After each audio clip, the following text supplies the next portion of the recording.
પ્રકરણ 11 વર્તુળ। મિત્રો, આમ તો વર્તુળ વિશે આપણે લગભગ ધોરણ 4 થી શીખતા આવ્યા છીએ। વર્તુળનું કેન્દ્ર, ત્રિજ્યા, વ્યાસ વગેરે પદોથી આપણે પરિચિત છીએ।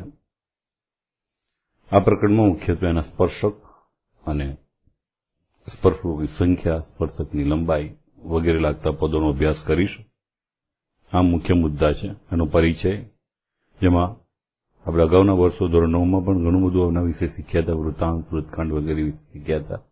એનું પુનરાવર્તન, વર્તુળનો સ્પર્શક અને વર્તુળના સમતલ પરના બિંદુમાંથી વર્તુળને દોરેલા સ્પર્શકોની સંખ્યા, તેને લાગતા કેટલાક પરિણામો અને પ્રમેયોનો અભ્યાસ કરીશું।